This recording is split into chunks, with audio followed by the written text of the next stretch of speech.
Good morning, everyone. How are we doing today? May 27th. It's a Thursday. Thursdays have, I don't know, not really been good days the last, I think it's 10 weeks now. That's the day that the new unemployment claims come out. And yes, we had another 2.12 million folks institute unemployment claims. Total now, since this all started, 41 million folks. That's about 25% of the working force of 160 million, roughly. It's I can't wait to see that fall under seven figures. It's pretty interesting. Again, I go back to the fact that the worst month during the Great Recession was right around 600,000. So the fact that we're 10 weeks into this and we're still 3.5x that is meaningful. I don't know if you're starting to see this, but I'm starting to see unemployment or layoffs from, frankly, non-retailers, non-hotel, non-airlines, right? We talked about, I think just in the last week, we've talked about Boeing, we've talked about HP, we've talked about IBM, and there's more. So again, it's just, I can't wait to start healing. And again, I think we are. I think the economy is opening up. You can see in some of the same store sales, you can see in credit card data that the consumer is hungry to go back out and spend, right? We've been on lockdown and not really spending. So I am very encouraged by what's coming up, but I would obviously like to see this unemployment claims number, frankly, stop being above a million folks. I look forward to that day. We're unfortunately probably weeks away, um, maybe months away from that happening, but it will happen, right? That's the good news of this. Big news of the day is it looks like we can expect an executive order from our president around social media platforms. There's been a draft circulating, but I'm going to wait till it is out. Basically, taking on Twitter and Facebook seem to be the focus of this executive order, and it is about stifling the conservative voice and fairness, if you believe or if you kind of focus on what it is. Mark Zuckerberg obviously is taking this seriously. He was on CNBC this morning, basically saying that social media should not fact check politicians, which is kind of the reverse of what Jack Dorsey did at Twitter. If I understand correctly, Jack Dorsey's team went ahead and put a fact checking kind of label on a president tweet or two, I think, the other day. So seems to be a lot going on there. This executive order will be the start of something. Again, it's hard to say what until we all see it, but just given the rule of law, this likely will ultimately end up in the courts and probably the Supreme Court, and it might get there really quickly. But so we have to figure this out. And really what this has to do for us is, does it affect the stocks, right? Does it somehow take the luster off? Does it reduce ads? Does it, what happens, right? So there's going to be, kind of legal ramifications. There's also going to be revenue ramifications. And really what, frankly, Facebook and Google and Amazon need to worry about is government intervention at this point, right? Will the government focus on them and break them up? That's really the only thing that really could take down Amazon, Facebook, and Google from just crushing what they've been doing the last 10 weeks. Is government says, doubt you're a monopoly, and we're going to break you up. So that's what I think they should worry about. Not so much this executive order. It's the bigger picture is what I'd ask them to worry about. Looks like GDP kind of got adjusted for Q1. Unfortunately, it went from 4.8 to 5%. That number still shocks me. 5% GDP shrinkage. And, we were really clamping down about 3 weeks. So that's just amazing. Just the sheer fall off that we had, and points to what really will be a once in a lifetime number for Q2. On the positive side, we got Dollar Tree and Dollar General, both up, both beat top and bottom line. Both had great same store sales. I think it was Dollar General posted a 21% same store sales increase. versus what they were expecting, what they call a comp of 7%. So again, those stocks should be up today. Recording this right around 6:30, so unsure if they're up, but they should be. Looks like HP is still in the news. Their CEO was interviewed, I believe, on CNBC yesterday, talking about buybacks of all things.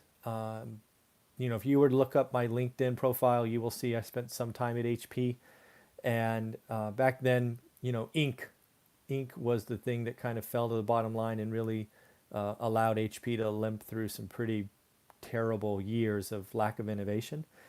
And now it looks like they're paying the price, right? You would have thought this quarter would have been good, right? Work from home. Doesn't that just breed printing and PCs and all of that? And the fact that they couldn't capitalize on that really points to probably bigger problems. And the fact that the HP CEO is talking about a buyback to kind of help the shareholders. Don't forget, you and I were talking about a Xerox acquisition of HP 5 months ago. If he was really interested in shareholder value, he would have took that acquisition.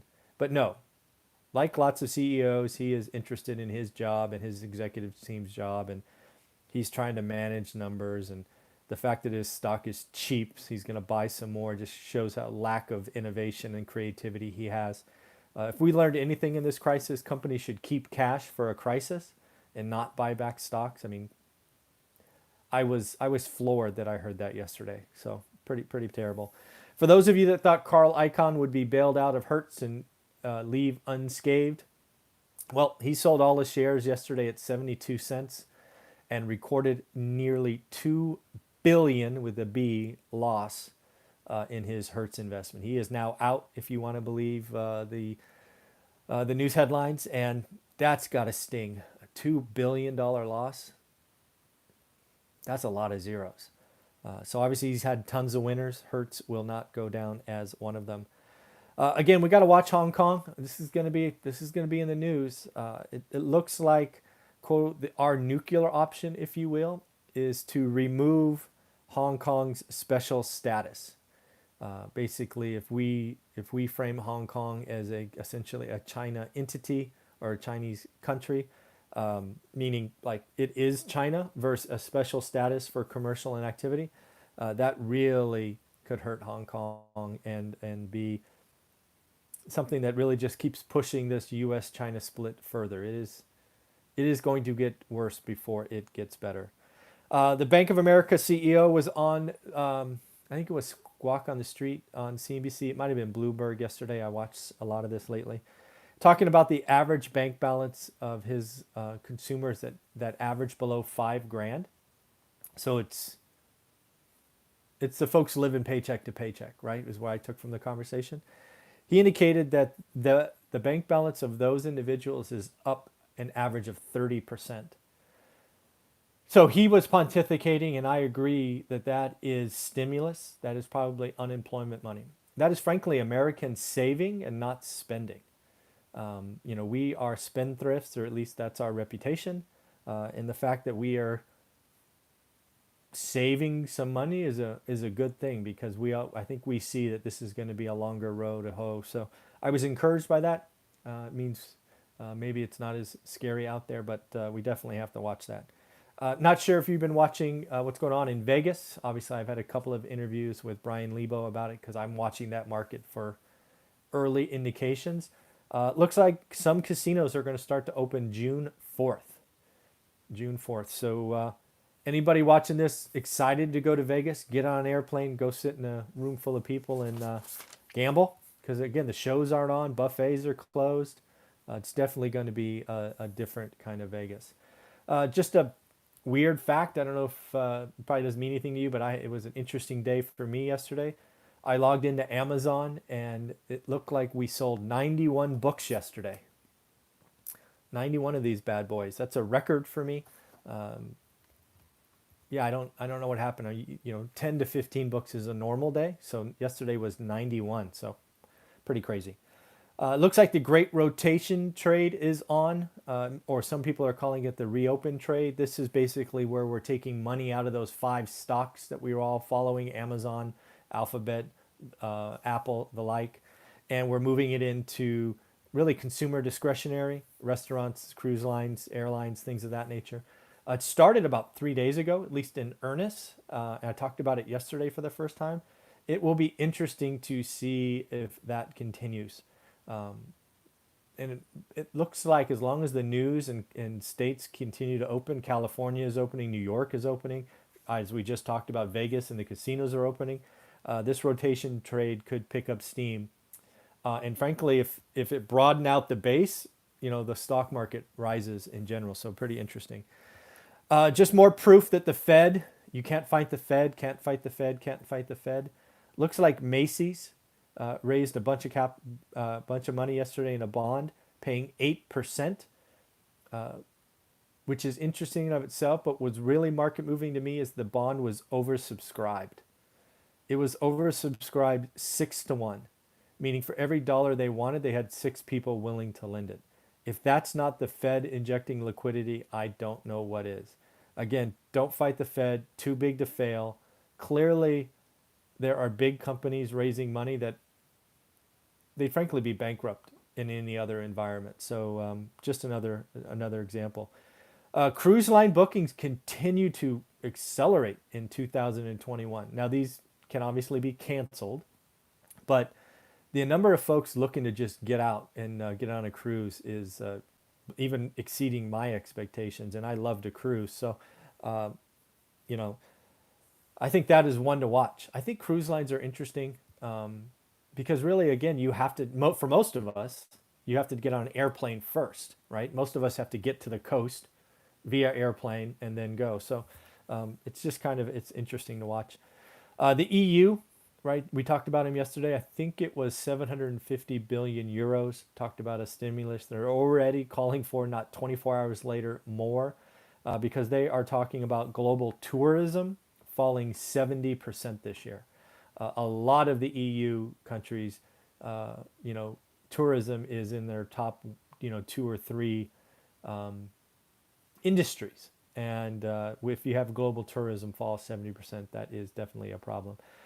More clothing stores coming out with earnings. I think a couple of these are kitchen sink quarters. We did a video seemingly 3 or 4 weeks ago warning you that there will be some kitchen sink quarters.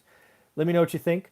Abercrombie and Fitch talked about they were expected to have a miss of $1.39. Came out at $3.29. So that's $1.90 more than expected. Same store sales fell 34%. Then you had Burlington Stores. This number just caught me off guard. They were expected a loss of $1.55. Came in at a loss of $4.76. Wow. That's $3.21. That's almost a 200%. If that's not the kitchen sink quarter, I don't know what is. And then we have folks kind of announcing more volunteer or more layoffs. American Airlines looking to cut 30% of management and support staff. Delta is doing some buyouts and early retirement. And then finally we have Toll Brothers. Or actually surprised to the upside, it earned 59 cents versus expectations of 14. Toll Brothers, frankly, all the builders are going to be ones to watch this whole next year. If you don't know, Toll Brothers is arguably a higher end builder. So I would suspect, giving other trends, that Toll Brother has challenges. Again, they need jumbo loans. They need buyers to feel good. Where maybe D.R. Horton, for example, more entry level, should probably do better. But again, who knows? Can't fight the Fed. A lot of liquidity sloshing around. Can't believe Macy's had a 6-to-1 oversubscription. That is pretty amazing. Again, don't fight the Fed. Don't fight the Fed. So thank you very much for watching. I have 2 exciting interviews. It's Thursday, so that, of course, means Jonathan Twomley here in about 10 minutes. Then I have an interview at 9 o'clock my time with somebody who likes to talk about dream big, think big, something that I have problems with. So we will. That will be a very interesting conversation for me to watch or to participate in. So thank you very much for your time. Have a wonderful day. Take care.